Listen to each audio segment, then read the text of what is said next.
ವಯನಾಡಿನಲ್ಲಿ ಭೂದುರಂತದಿಂದ ಪ್ರಾಣ ಉಳಿಸಿಕೊಂಡಿರೋ ಮಹಿಳೆಯ ಕಣ್ಣೀರು, ಸಾವು ನೋವು ನೋಡಿ ದುಃಖವಾಗ್ತಿದೆ ಎಂದ ಯೋಧರು.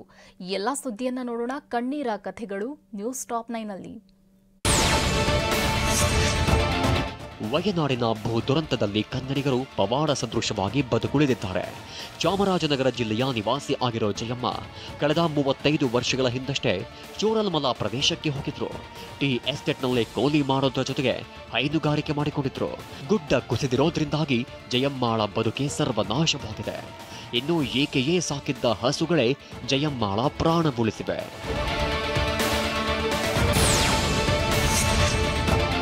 ಚೋರಲ್ಮಲ ಪ್ರದೇಶದಲ್ಲಿ ಸಂಭವಿಸಿದ ಗುಡ್ಡ ಕುಸಿತದ ಒಂದೊಂದೇ ಭೀಕರತೆಯನ್ನ TV9 ಎದುರು ಜಯಮ್ಮ ವಿವರಿಸಿದ್ದಾರೆ. ಗುಡ್ಡ ಕುಸಿದ ದಿನ ದನಕರುಗಳು ಅರಚಲು ಶುರು ಮಾಡಿದ್ವಂತೆ.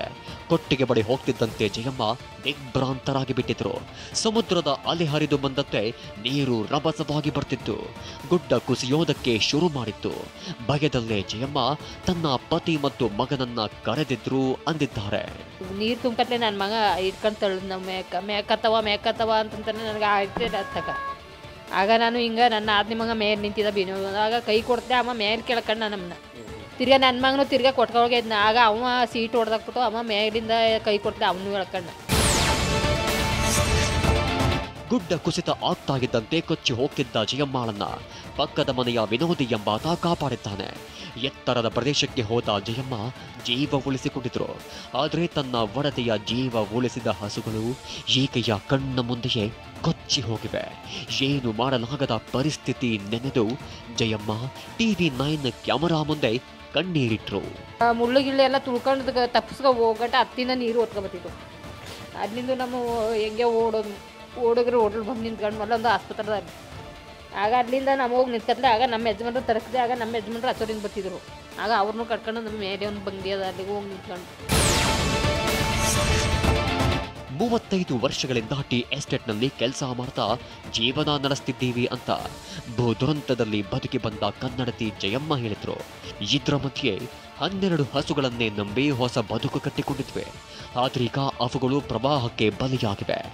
ಈಗ ಜೀವನ ನಡೆಸೋದು ಹೇಗೆ ಅಂತ ಕಣ್ಣೀರು ಹಾಕಿದ್ರು. ನಾವು ಮದುವೆ ಹೋಗ್ಬಿಟ್ಟು ಹೋಗಿ 35 ವರ್ಷ ಆಯಿತು. 35 ವರ್ಷದಿಂದ ಅಲ್ಲೇ ನಮ್ಮ ಜೀವನ ಮಾಡ್ತಿರೋದು. ಹಿಂಗೆ ಎಷ್ಟಕ್ಕೆ ಹೋಗಿ ಸೊಪ್ಪು ಗಿಪ್ಪು ಹೋಗಿದ್ವು. ಹಂಗೆ ನಮ್ಮ ಎಷ್ಟು ಜೀವನ ಮಾಡ್ತಿದ್ವು. ತಿರ್ಗಿ ಅದ್ರ ಮಧ್ಯೆ ಈಗ ಹಸ್ಗಳು ತಗೊಂಡು ಅವರಲ್ಲಿ ನಮ್ಗೆ ಜೀವನ ಹಸಿದ್ವು. ಈಗ ಅವು ಹೋದ್ಮೇಲೆ ನಮ್ಗೆ ಏನೂ ಇಲ್ಲ. ಈಗ ನಮ್ಮ ಹೆಂಗೆ ಜೀವನ ಮಾಡ್ಕೊಂಡು ನಮಗೆ ಓದ್ತಾಯಿತ್ತು. ಇನ್ನು ವಯನಾಡಿಗೆ ಹೋಗಲು ಆಗಲ್ಲ, ಇಲ್ಲೇ ಯಾವುದಾದ್ರೂ ಕೆಲಸ ಕೊಟ್ರೆ ಬದುಕಿಕೊಳ್ಳುತ್ತೇವೆ ಅಂತ ಜಯಮ್ಮ ಮನವಿ ಮಾಡಿದ್ರು.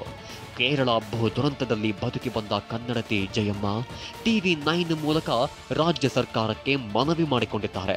ನಮ್ಗೆ ಏನಾದ್ರು ಒಂದು ಸಹಾಯ ಮಾಡ್ಬೇಕು ಅವರು. ಅಲ್ಲೇ ನಮ್ಗೆ ನೀವು ಅಲ್ಲಿಗೆ ಹೋಗಿ ಜೀವನ ಮಾಡೋಕ್ಕಾಗ ನಿಮ್ಮ ಅಲ್ಲಿ ಕಾಣ್ತದಲ್ಲ ಜಾಗಗಳು ಹೆಂಗಿದ್ದಾವೆ ಏನಂತ ಇನ್ನು ನಮ್ಗೆ ಅತ್ತಾಗ ಹೋಗಲ್ಲ. ಇದೇನಾದ್ರು ಜೀವನ ಅಷ್ಟು ಮಾಡಿಕೊಟ್ರೆ ಹೆಂಗಿಲ್ಲಿ ಬಂದು ಸೇರ್ಕೊಂಡು ಇಲ್ಲಿ ಜೀವನ ಯಾವುದಾದ್ರು ಒಂದು ಕೆಲಸ ಕೊಟ್ರೆ ನಾವು ಹೆಂಗೆ ಜೀವನ ಮಾಡ್ಕೊಂಡು ಇಲ್ಲಿ ಹೋಗ್ತೀವಿ.